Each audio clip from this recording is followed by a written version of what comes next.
بڑی پیاری بات کروں گا میں، سب سے پہلی بات سنیں جو میں آپ لوگوں کو آج بتانے کی کوشش کر رہا ہوں۔ ہم انسان ہیں، انسان میں اشرف المخلوقات ہیں، پھر حضور علیہ السلام کے غلام بھی ہیں، امتی بھی ہیں، آپ کے خادم بھی ہیں۔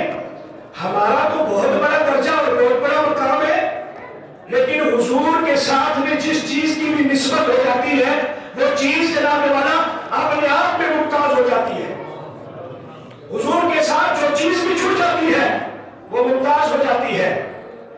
میرے اور آپ کے پیارے نبی صلی اللہ علیہ وسلم نے ہجرت فرمائی، آپ ہجرت فرما کر کے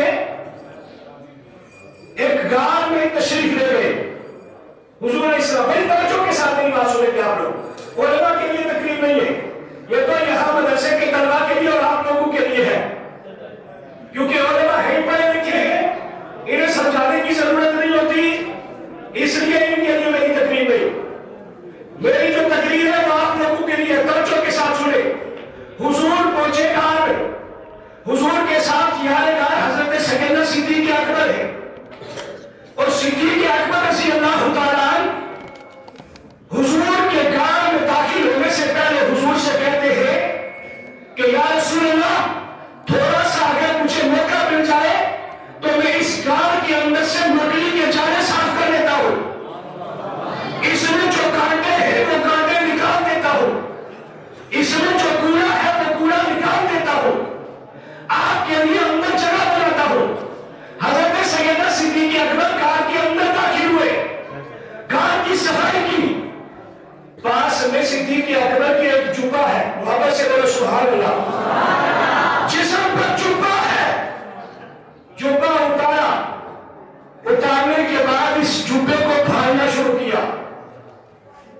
محبت دیکھیا، جوبے کو پھاڑنا شروع کیا، اس کو پھاڑ رہے ہیں، غار کے اندر ایک سوراخ میں گھسیٹ دیا، دوسرا پھاڑا دوسرے سوراخ کے اندر، تیسری جب کپڑے کو پھاڑا تیسرے سوراخ کے اندر، غار کے اندر کئی سوراخ ہے۔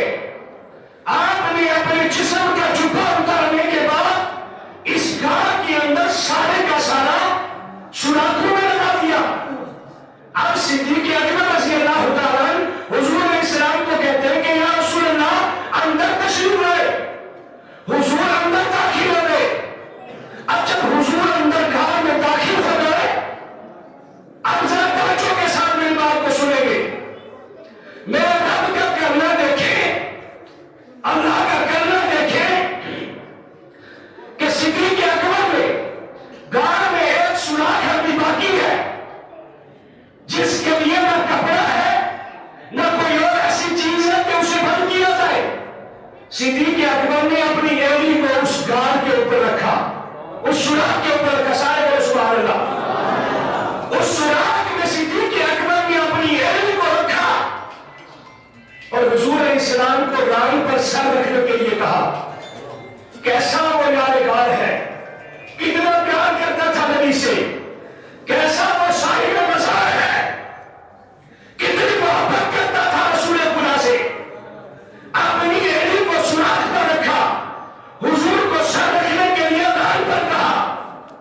اب میرے اللہ کی شان دیکھیں، جس مکڑی نے باہر پہلے سے جالا لگایا تھا، جس مکڑی نے باہر پہلے سے جالا لگایا تھا، کبوتر کے ایک جوڑے نے باہر پہلے سے انڈے دے رکھے تھے، اب جب جالا ٹوٹا تو انڈے گرے، جب جالا ٹوٹا تو مکڑی گری، صفائی کی گئی تو جالا ختم۔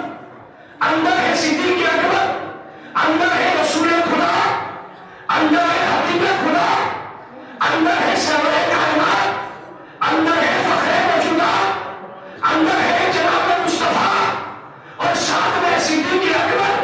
اللہ نے حکم دیا کہ مکڑی فوراً اٹھ، اس سے پہلے کہ میرے نبی کو تکلیف دینے کے لیے، میرے صدیق کو تکلیف دینے کے لیے دشمن پھر سے آئے، دشمن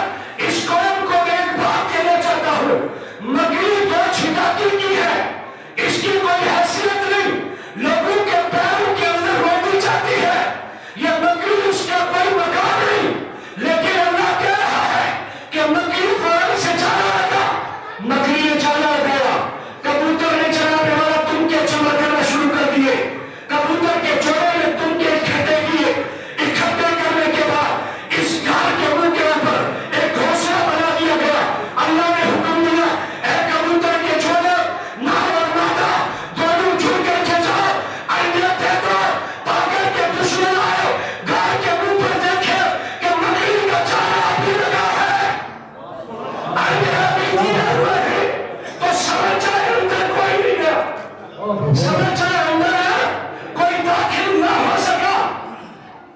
جب میرے حضور گھر سے باہر آئے، میرے حضور گھر سے باہر آئے، اس مکڑی کو حضور نے ہاتھ میں رکھا، سبحان اللہ میرے ساتھ، وہ مکڑی کتنی قسمت والی ہوگی جسے حضور کی تلی نصیب ہو گئی ہے۔ نعرہ تکبیر، نعرہ رسالت، سلسلہ دستاربندی، علماء اہل سنت، نعرہ تکبیر، نعرہ رسالت۔ اس کبوتر کو وہ کتنے بڑا مقدر والا جوڑا ہوگا جسے حضور نے اپنی طرف متوجہ کیا، اس جوڑے کی طرف دیکھ کر حضور مسکرائے، اس مکڑی کو دیکھ کر حضور مسکرائے۔ مکڑی نے اللہ کی بارگاہ میں عرض کیا پروردگار تو تو ان اللہ علی کل شیء قدیر ہے، تو ہر چیز پر قادر ہے، آج وہ خوش نصیبی کا دن میرا نہیں آ گیا ہے کہ میں تیرے حبیب سے دو باتیں کر لوں، میں تیرے حبیب سے دو باتیں کر لوں۔ اللہ نے اس مکڑی کو زبان عطا فرمائی، اللہ نے ببولت کو زبان عطا فرمائی، اور میرے مصطفیٰ تمام تر حیوانات و جمادات، انسان و جنات، اس کائنات میں جتنی بولیاں ہیں، اس کائنات میں جتنی زبانیں ہیں، سب زبانوں کو میرے مصطفیٰ جانتے ہیں، سب زبانوں کو مصطفیٰ جانتے ہیں۔ مصطفیٰ کے ہاتھ پہ مکڑی، مکڑی بول کر کے کہتی ہے یا رسول اللہ میرا مقدر سڑ گیا ہے، میرا نصیبہ سڑ گیا ہے۔ حضور نے کہا مکڑی سیدھا بات، اس کا بدلہ کیا چاہتی ہے؟ بدلہ، اس کا بدلہ کیا چاہتی ہے؟ اللہ کے رسول کی بارگاہ میں اس لیے یا رسول اللہ جو بدلہ آپ دیتے، جو بدلہ آپ دیتے میرے لیے وہی سب سے بڑی بات ہے۔ حضور نے کہا جا تو نے آج حبیب خدا کی جان کو بچانے کے لیے بات تمہیں جانا لگایا ہے، ہم تجھے حوصل کوثر پر حوصل کوثر بھی دیں گے، اور جنت میں جنتی تجھے دے کر اپنے دل کو بھی لگائیں گے۔ نعرہ تکبیر، نعرہ رسالت، علماء اہل سنت، نعرہ تکبیر۔ سنے کبوتر کے جوڑے کو متوجہ کیا، کہا بول تو کیا چاہتا ہے؟ اللہ نے اپنی شیان شان کے مطابق حضور سے کلام کرنے کا شرف عطا کیا۔ یہ جوڑا بولا تو حضور علیہ السلام نے جب یہ بولا تو حضور نے کہا جا تم ہمیشہ کے لیے یا تو بیت الحرام کے اندر یا میری مسجد کے اندر آباد رہو گے، یا میرے ویسے بھی آباد رہو گے۔ یہاں سے حج پر چلنے والے حاجیوں، یہاں سے عمرہ کرنے والے توجہ کے ساتھ میں نے تو دیکھا نہیں، تم نے تو دیکھا ہے، میں نے تو دیکھا نہیں، تم دیکھ کر گیا ہو۔ مجھے پتا اس کبوتر کی نسل کو اللہ نے مدینے میں مکے میں مصطفیٰ کے رسول نے آباد کیا کہ نہیں کیا؟ اللہ نے آباد کیا کہ نہیں کیا؟ مفتی صاحب کی بلا آپ کی توجہ کے ساتھ اگلی بات، جس گھر میں صدیق اکبر کو سانپ نے کاٹا ہے، جس گھر میں صدیق اکبر کو سانپ نے ایڑی پر ڈسا ہے، اس سانپ نے مخاطب ہو کر کے کہا 400 سال سے اس انتظار میں اس گھر کے اندر بیٹھا ہوں کہ مصطفیٰ کب تشریف لائیں گے، مصطفیٰ کے چہرے کی زیارت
بھی چلنے دیا. گرامی قدر حضرات، ایک غار وہ ہے جو سورہ کہف کے اندر کہف کی جماعت کی غار کا ذکر کیا ہے.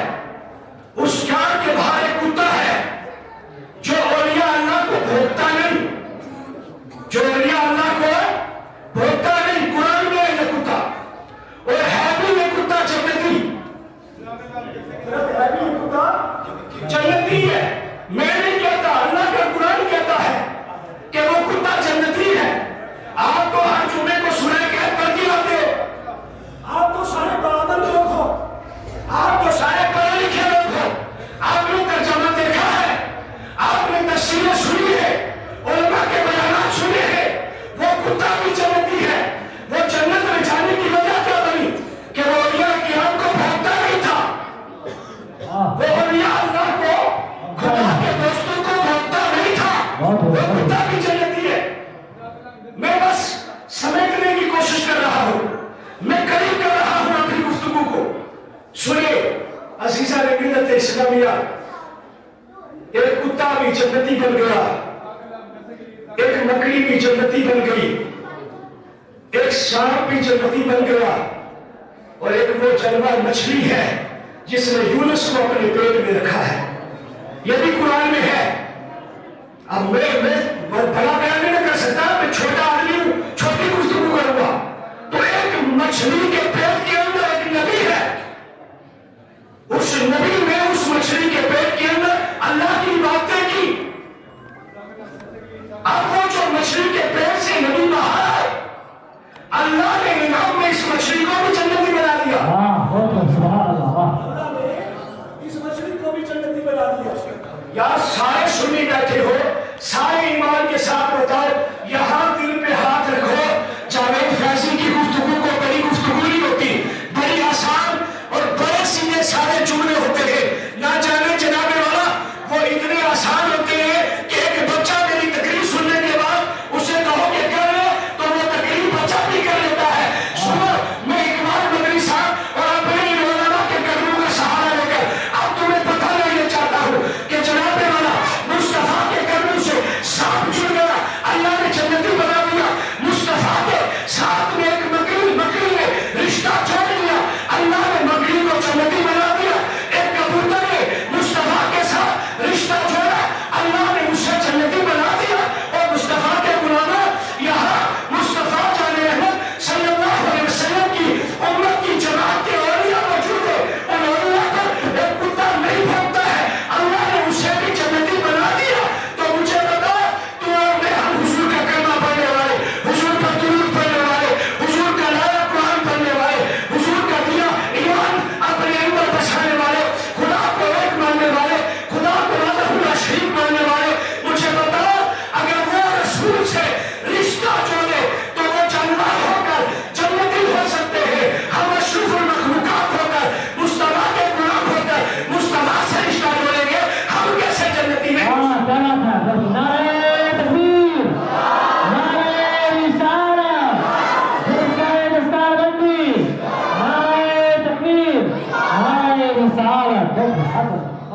بڑی جناب والا، آپ لوگوں نے کنجوسی کے ساتھ میری تقریر سنی ہے. کنجوسی سے مطلب یہ نہیں ہے کہ آپ مجھے پیسے دو. یار کم سے کم اللہ نے زبان کو دی ہے، اس زبان سے سبحان اللہ تو بول سکتے ہیں. محبت سے سبحان اللہ، کو بھی پتا چلے کہ اندر کون بول رہا ہے، اور اندر آ کر کے وہ لوگ دیکھیں کہ ہم دیکھیں تو صحیح ہے بولنی ہے کون ہے. اور میرے قریب میں ہمارا پڑوس میں جو ولیوں کو نہیں مانتے، انہیں بتا کہ مولوی تو جلالوں کو بنا کے چلا گیا. ہم تو جناب ولیوں کی تو بات والی بات ہے، ہم جانوروں کو بنانا چاہتے ہیں. یہ تو یہ جانور ہے، یہ جنتی ہے. اچھا حضرت ابراہیم مفتی صاحب، آپ کی وساطت سے ایک اور مثال پیش کر دوں. حضرت ابراہیم خلیل اللہ ہے، اللہ کے خلیل. ان کو جب نارے نمرود میں ڈالا گیا، قلنا یا نار کونی برا وسلام علی ابراہیم، یہ آیت نازل ہوئی. ان پر آگ گلزار بن گئی، ان پر آگ ٹھنڈی ہو گئی، ان پر آگ دھول بن گئی. ان پر ابراہیم علیہ السلام لیکن یہاں پر دو جانورے، یہاں پر دو جانورے، ایک وہ برساتی مینڈک جن کو بے مقصد زکام ہو جاتا ہے، یہ گرگٹ بھی رنگ بدلتا ہے اور اس کی نسل کے یہ لوگ بھی رنگ بدلتے ہیں۔ اس کی عادت منافقت تھی، ان کی عادت منافقت ہے، ان کا حال بھی وہی ہوگا جو اس کا حال ہوگا۔ اس نے رنگ بدلا، جلدی سے رنگ بدلا، مینڈک کے ساتھ ساتھ دوڑنے لگا، جنتی جانور تھا نا، اس کے ساتھ ساتھ دوڑنے لگا۔ مینڈک نے لوگ کے پوچھا یار تو کیوں دوڑ رہا ہے؟ اسے کہتا ہے میں اس لیے دوڑ رہا ہوں، ابراہیم کی آگ بجھانے کے لیے جا رہا ہوں۔ اور جب قریب جا کے دیکھا تو یہ حضرت ابراہیم کی آگ کے اندر پھونک مار رہا تھا، پھونک آگ کو پھڑکا رہا تھا۔ اسے اللہ پاک نے اسی وقت اس کا بدلہ دیا، کہا گرگٹ تو میرے پیغمبر خلیل کی آگ کو جلا رہا ہے، تو ہمیشہ کے لیے رنگ بدلتا رہے گا، آگ میں چلتا رہے گا، لیکن میرے خلیل کی آگ کو بجھایا ہے، میں اس کو جنت عطا فرما دوں۔ سنیے تمہیں مبارک ہو، اگر ایک مینڈک جنت میں جا سکتا ہے نبی سے رشتہ جوڑ کر، ایک بکری حضور کے ساتھ وفا کر کے جنت میں جا سکتی ہے، پھر مجھے اور تجھے اپنے نبی سے کتنا پیار کرنا چاہیے، اس نبی کے ساتھ مجھے اور آپ کو اپنا رشتہ کتنا مضبوط کرنا چاہیے، ہمارا پیار اس رسول خدا کے ساتھ کس قدر مضبوط ہونا چاہیے۔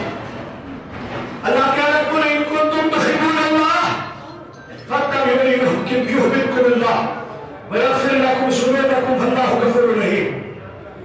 عزیزان ملت اسلامیہ، دوسرے مقام پر اللہ پاک نے ارشاد فرمایا قل ان کان آباؤکم وابناؤکم وازواجکم وعشیرتکم واموال اقترفتموها وتجارة تخشون کسادها، اور حدیثوں میں آتا ہے لا یؤمنوا حتی اکون احب الیہ من والدہ وولدہ والناس اجمعین۔ جب تک تم ساری کائنات سے، ماں باپ سے بڑھ کر، اپنے کاٹھی کاروباروں سے بڑھ کر، اپنی رشتہ داریوں سے بڑھ کر، اپنی دنیا داری سے بڑھ کر اللہ اور اس کے رسول سے پیار نہیں کر لیتے، تم میں کوئی کامل ایمان والا نہیں ہو سکتا۔ جب تک تم ساری دنیا سے بڑھ کر اللہ اور اس کے رسول کو اپنے لیے مولا ملجا تقسیم نہیں کر لیتے، تم میں سے کوئی جنتی نہیں ہو سکتا۔ اور پھر کہیں فرمایا اطیعوا اللہ واطیعوا الرسول، اللہ کی اطاعت کرو اور اس کے رسول کی اطاعت کرو، لعلکم ترحمون، تاکہ تم پر رحم کیا جائے۔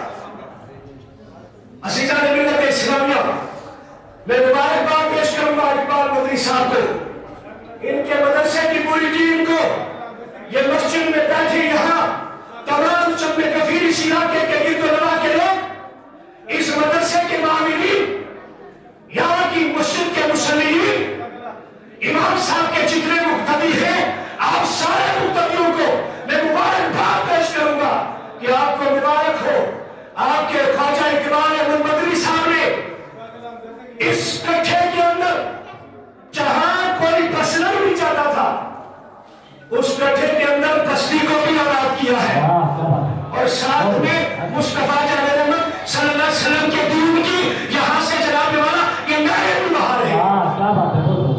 اسی مقام پر انہوں نے ہر سال قوم کو 2-4 حافظ دیے، اور ہمیں بھی چاہیے کہ ہم بڑھ چڑھ کر کے ان کے ادارے کا خیال رکھیں، تعاون کریں، اپنا صدقہ ہم ادھر پیش کریں، اپنی خیرات و صدقات ہم ادھر پیش کریں۔ آگے رمضان آ رہا ہے، ہمارا فطرانہ ادھر آنا چاہیے، ہمارا عشر ادھر آنا چاہیے، ہماری زکات ادھر آنی چاہیے۔ یہاں کے مدرسے کے جب ہم جناب والا دل کھول کر کے محمد کریں گے، انشاءاللہ وہ وقت آئے گا اسی سکر کٹھا کے اندر، آپ کی اسی عثمان گلی مسجد کے اندر، اسی درخت کے زیر سایہ اللہ کی قسم وہ دل بھی آئے گا جہاں سے 50-50 حافظ اور عالم دین پیدا ہو کر کے نکلے۔ اور سنیں، ایک عالم دین یا ایک حافظ قرآن یا ایک طالب علم، حضور فرماتے ہیں کہ جبرائیل علیہ السلام ان طلباء کرام کے پیروں کے نیچے اپنے نورانی پروں کو بچھاتے ہیں، اپنے نورانی پروں کو بچھاتے ہیں،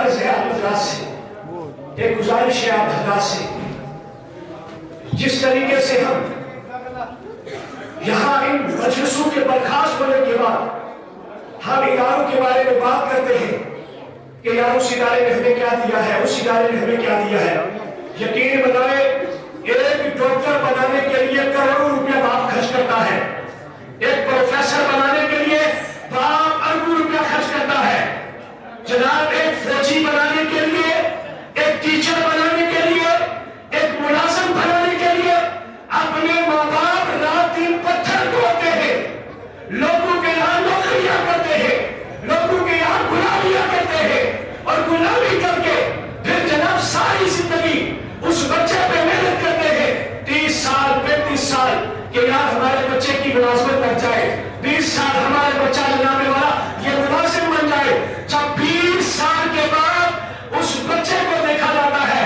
اس کا رزلٹ آؤٹ ہوتا ہے، پتا چلتا ہے کہ یہ ملازم نہیں بن سکتا، پتا چلا کہ اس کی ہڈی ٹھیک نہیں ہے، پتا چلا کہ اس کی ٹانگ ٹھیک نہیں ہے، کہیں نہ کہیں اس کے اندر کوئی عیب ہے، نوکری نہیں ملی، لیکن جناب والا یہ مدرسہ اپنے اندر میں شان رکھتا ہے، وہ عزت رکھتا ہے، یہاں پر وہ بچے آتے ہیں جو دیکھنے میں معذور بھی ہوتے ہیں، جو دیکھنے میں یتیم بھی ہوتے ہیں، دیکھنے میں غریب بھی ہوتے ہیں، پہننے کے لیے ان کے پاس ایک وقت کا کپڑا نہیں ہوتا، اقبال مدنی کبھی اس کے دروازے پر، کبھی اس کے دروازے پر، کبھی سردی کے لیے کمبل مانگتے ہیں تو کبھی لوگوں کو کہتے ہیں ہمارے مدرسے کے لیے ایک ہیٹر دے دو، بچے سردی میں گزر بسر کیسے کریں گے؟ اللہ کی قسم ہے 3 سال بچہ جب یہاں پر تکلیفیں برداشت کرتا ہے اور 3 سال کے بعد جب وہ اس مدرسے سے نکلتا ہے وہ اس قوم کا سر کا تاج بن کے نکلتا ہے، وہ امام بن کے نکلتا ہے، وہ قوم کا خادم بن کے نکلتا ہے۔ یہ سارا کچھ یہ علماء دے رہے ہیں، دعا ہے کہ اللہ پاک کہنے سننے سے زیادہ عمل کی توفیق عطا فرمائے۔ میں بذات خود ایک مسجد کے اندر امامت کرتا ہوا، جمعے کا دن ہے، میں نے وہاں نماز پڑھانی ہے، میں آپ حضرات سے گزارش کروں گا دعا کرے اللہ مجھے بھی میرے علم میں، عمل میں، عزت میں اور آپ سب کے اللہ پاک اقبال کو